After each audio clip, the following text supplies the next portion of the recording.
لا تنسوا الاعجاب بالفيديو والاشتراك في القناة. السلام عليكم ورحمة الله تعالى وبركاته. أسعد الله أوقاتكم بكل خير، وأهلا ومرحبا بكم معنا أيها الأحبة في هذا اليوم الكبير الآخر من أيام المونديال، مع فريق كبير، مع المصنف الأول عالميا، مع المرشح الأول عالميا للمحافظة على اللقب، ولكن هذا الفريق المصنف أول عالميا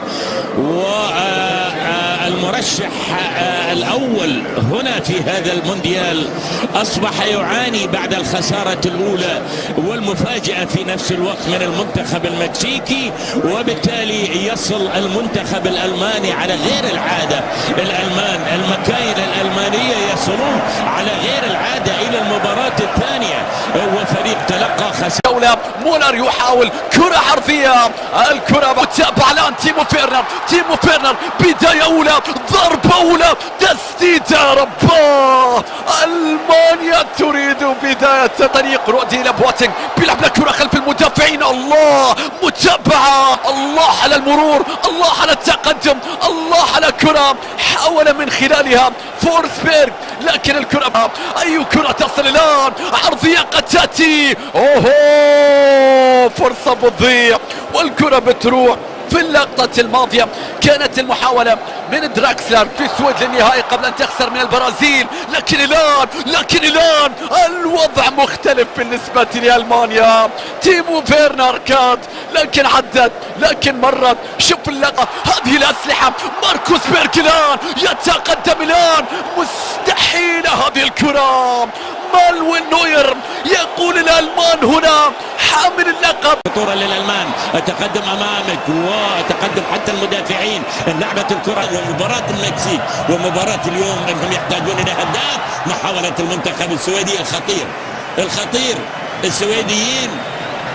صعبة الكرة عالية، يتقدم المدافع جرانكا تست، وتأتي بعد ذلك التسديدة لكنها إلى خارج أرضية الملعب. المجموعة السادسة اللاعب الروسية، وبالتالي فرحة المكسيكان أكبر، لأن الفريق العربي الراهن عليه.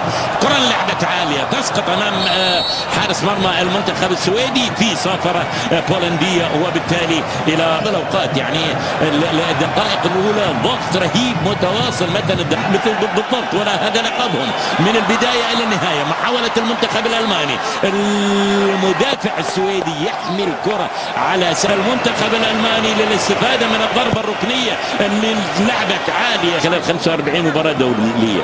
توماس مولر ما سجل لغاية الآن، ما في خطر. شوف المرتدة، السويديين يعملون على المرتدات. وصلت الكرة الآن إلى أوغوستونسون، اللاعب المنتخب السويدي اللي هو فونين ياخذ الدور الأول. حتى التعادل لا يسعى للمنتخب الألماني بكرة فيهم اللاعب المتقدم بيسكلي يحاول الجول الأول، بل أن المنتخب السويدي عنده مناوشات بكرة. الله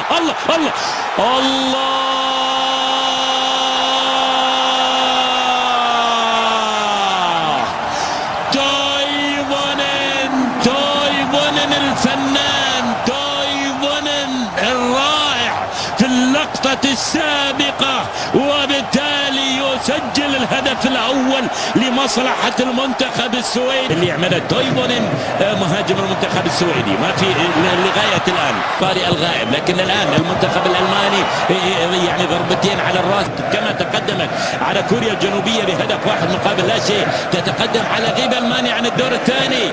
ممكن كرة تحولت للمنتخب بهدف 1-0، متبادلة ما بين لاعبي المنتخب الألماني. كرة لعبت، اصطدت، والمطالبة مستمرة للفرق الكبيرة بالتسديدة الحاضرة، والخطر يأتي على المنتخب السويدي. وأمامك انجلترا تقدم هاري كين، اسبانيا تقدم دييغو كوستا، فرق أخرى تقدم واخرين، لكن في ذلك. لكن من يلاقي البرازيل المنتخب الألماني. الكرة تحولت، لاحظ معي، يمكن يأخذونه بالثاني، يمكن يأخذونه بالثاني، يمكن يأخذونه جول. قائم أمامك، السويد تتقدم بهدف، والسويد لا زالت خطيرة، والرأسية السويد خطيرة، خطرين يا أخي، خطرين. الألمان في ورطة حقيقية، من ينقذ الألمان؟ هل هو ماريو غوميز؟ مرت الأيام ومرت الأيام وأتت السويد مرة بهذا الشكل، وخاصة في دوري المجموعات الدور الأول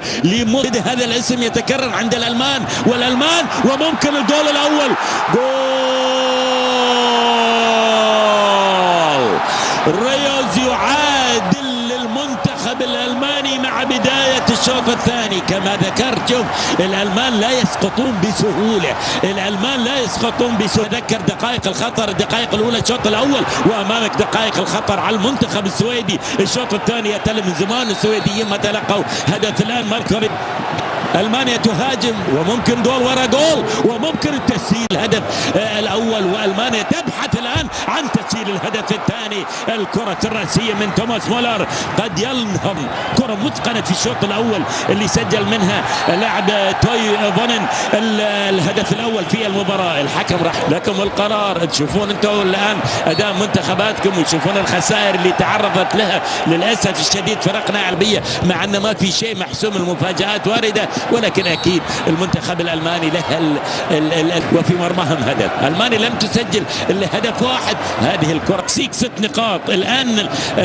السويد 4 نقاط. ألمانيا لعب توماس مولر، محاولة المنتخب الألماني التسديدة، ولكن يتمكن منها حارس المرمى أولسون.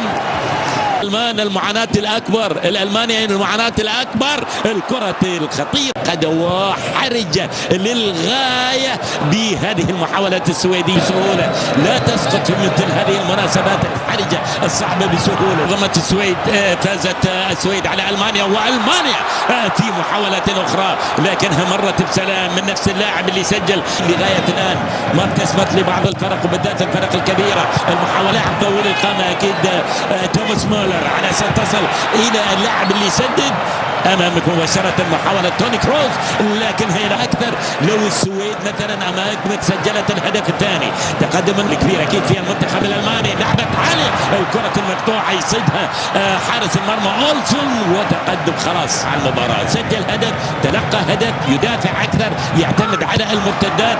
ناخذ نقطة من المنتخب الألماني. يهاجم هيكتور يحول، ولكن الكرة تصطاد مؤيد ومعارض. وصلت الكرة عالية للمنتخب الألماني. الثاني تعتمد على المرتدات. السويدي خلص 1 و2 و3، وبتجيك البطاقة الصفراء الحين وراح تولع في هذه الأوقات الحرجة الصعبة اللي يهاجم فيها المنتخب.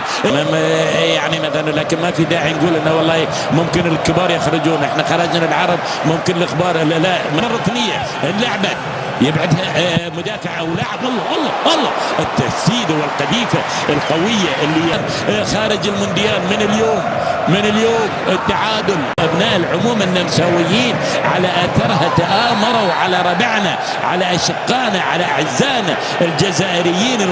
الضربه الحره المباشره لمصلحه المنتخب السويدي، لكن اعتياديه كلاسيكيه ما بين الكبار والصغار. والان في المانيا ما بين الألماني الضربة الركنية لعبت مرت، راح يهاجم المنتخب السويدي. الكرة ينقذ الموقف من خلالها نوير، يعني عز وعقب هجومي عند الألمان. نوير راح يكمل في هذا الأمل، ممكن أمال الألمان.